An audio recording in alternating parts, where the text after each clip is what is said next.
भगवान श्री ज्ञानोबराया असं या ठिकाणी सांगतात, तुम्हाला मोठं व्हायचंय, गोष्ट खरी आहे, पण मोठं होत असताना कोणाचा तरी हात तुमच्या मस्तकावरती असावा. वरद हस्त त्याला म्हणतात. कुठे जा, कुठल्याही क्षेत्रामध्ये जा, काही ठिकाणी वशिला चालतो, काही ठिकाणी शिफारत चालते. अर्थातच कुठं ना कुठं तुमची ओळख महत्वाची असते, कुठली ना कुठली तरी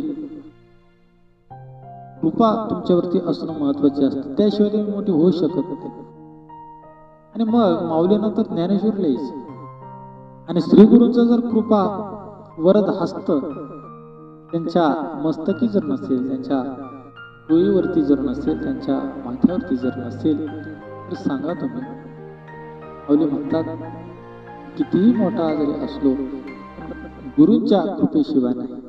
आणि त्याच्याचमुळे असे माऊली स्वतः लिहितात बरं का, असं मी माझ्या मनाचं सांगत नाही. ज्ञानेश्वरी गुलकंद ऐकताना ध्यानात ठेवा, माऊलीचे शब्द आहेत हे. यामागील व्हिडिओ तुम्ही पाहू शकता. तर काय करा गुरुराया, तुमचं स्नेहपूर्ण अशा प्रकारचा जो पदर आहे, पदर, आईच्या पदराखाली पिल्लं आनंदाने बागडतात.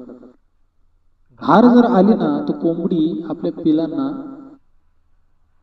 विशिष्ट प्रकारचा आवाज काढून जवळ घेते घारीपासून बचाव करण्यासाठी. तर त्या पद्धतीने आईचा पदर फार महत्वाचा असतो. आणि म्हणून ज्ञानोबराया आपल्या गुरूंना आईची उपाधी देतात. माऊली म्हणतात, मागच्या अनेक व्हिडिओमध्ये वर्णन केलेले, ते पाहू शकता तुम्ही.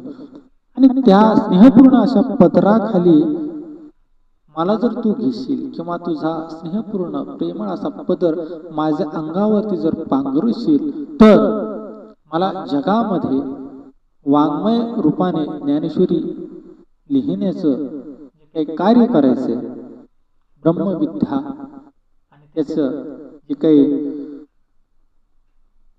घेणे देणे व्यवहार करायचा आहे, तर ते चांगल्या पद्धतीने मी करू शकतो. आणि त्याच्यामुळं